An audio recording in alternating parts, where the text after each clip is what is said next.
Boa noite, minha amiga Fernanda. Boa noite aos ouvintes do programa Tô de Olho. Boa noite, meu amigo Thiago. Boa noite, seu Oswaldo, participação aí, pelo comentário também. Olha, eu concordo em partes, certo? Por quê? Porque o que acontece? Inclusive, eu até já, não digo que eu cravava, mas eu imaginava. O Fortaleza foi derrotado pelo Vitória por 2-0 ontem, né? O Vitória se livrou do rebaixamento de vez. Sim. O Vitória precisava desse resultado para garantir matematicamente a permanência na primeira divisão. E o Fortaleza entrou em campo já classificado para a fase de grupos da Libertadores. Então, assim, Entrou na folga, né? as chances de título eram remotas, remotíssimas, menos de 1%. E o grande objetivo do Fortaleza era classificar para a fase de grupos da Libertadores de forma direta. Então, na minha visão, o Fortaleza entrou relaxado. Objetivo cumprido, garantido na fase de grupos do próximo ano, de forma direta, sem passar por preliminar. Então, eu senti o Fortaleza mais relaxado, mais livre, sem responsabilidade, sem aquela responsabilidade de entrar numa dividida, digamos assim, né?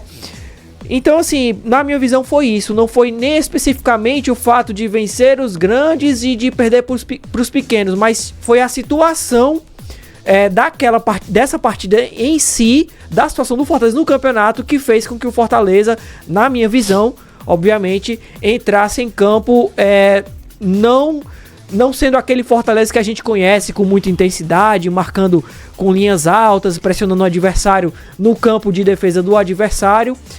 Foi um time mais relaxado, né? E que cometeu aí algumas falhas durante a partida diante do Vitória. Mas o que é que você acha disso? Você acha que era o ideal que tivesse entrado relaxado mesmo? Ou era pra entrar pra jogar? Eu acho que tem que entrar pra jogar, independente de ter com o objetivo cumprido. Eu também senti uma preguiça do Fortaleza.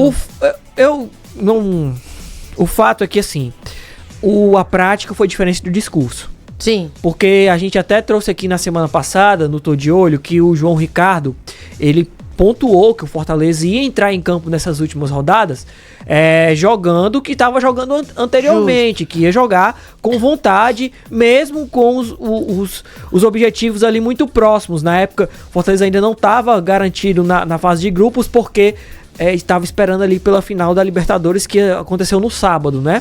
Mas ele garantiu que o Fortaleza ia entrar com força de vontade e tal. Não foi o que aconteceu nessa partida diante do Vitória. Desconheci o Fortaleza. Foi completamente ao contrário.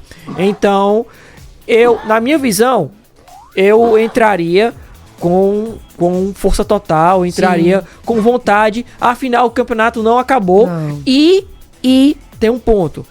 Quanto mais o Fortaleza ganha, melhor a posição do Fortaleza ao final do campeonato. Sim, isso conta, né? Exatamente, o que valoriza ainda mais a campanha do Fortaleza. Não tem como negar que você terminar... Não estou aqui desmerecendo a campanha do Fortaleza, mas terminar em terceiro é melhor do que terminar em quinto. Claro. Não? Pois é. Por tudo que foi feito durante o ano. Exatamente, até porque o Fortaleza passou, se eu não me engano, 15 rodadas...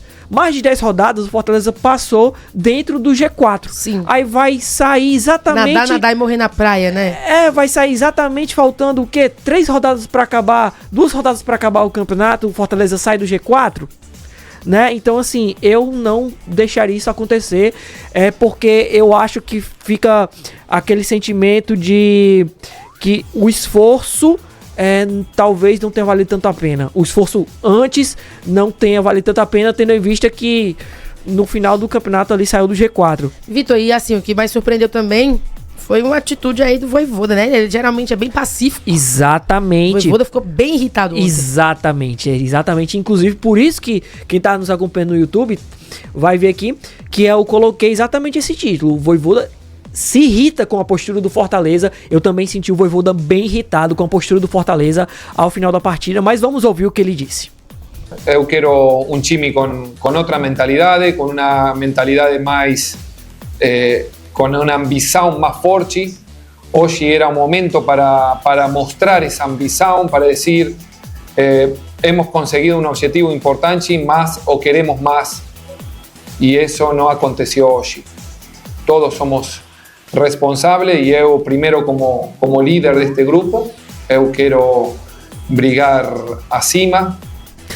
Pois é, ó. Eu achei ele bem incisivo. Exatamente. E uma coisa que a gente tá até conversando agora em off, o Vojvoda, ele normalmente ele se coloca na posição, e ele se colocou na posição também de ser culpado, mas ele dessa vez ele criticou o desempenho do Fortaleza, ele criticou a postura. Sim. De forma aberta. Então, assim, é algo que de fato deve ter deixado ele bem irritado. Olha, mas deixa eu vamos trazer alguns dados aqui interessantes, porque o Vitória foi um dos 3 times que derrotaram o Fortaleza 2 vezes em 2024. Esse número é bom pro Fortaleza, em parte, porque só 3 conseguiram isso. Só 3 conseguiram isso. Mas aí, ó, o fato que chama atenção. O Vitória, né, que derrotou o Fortaleza na primeira fase da Copa do Nordeste aqui no Castelão, 1-0, e derrotou agora ontem na Série A. O CRB, que derrotou o Fortaleza na primeira fase da Copa do Nordeste e derrotou no segundo jogo da final, e o Corinthians, que derrotou o Fortaleza 2 vezes nas quartas de final da Copa Sul-Americana. Então foram os 3 times que derrotaram o Fortaleza nesse ano 2 vezes.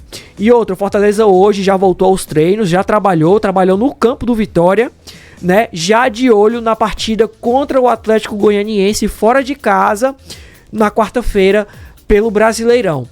Agora vamos sair do Fortaleza, vamos falar do Ceará rapidamente. Opa, o que é que tem de novidade lá no Vozão? Porque o Ceará anunciou oficialmente hoje a renovação do técnico Léo Condé. Ele fica por mais um ano, até o final de 2025. O Léo Condé é treinador do Ceará.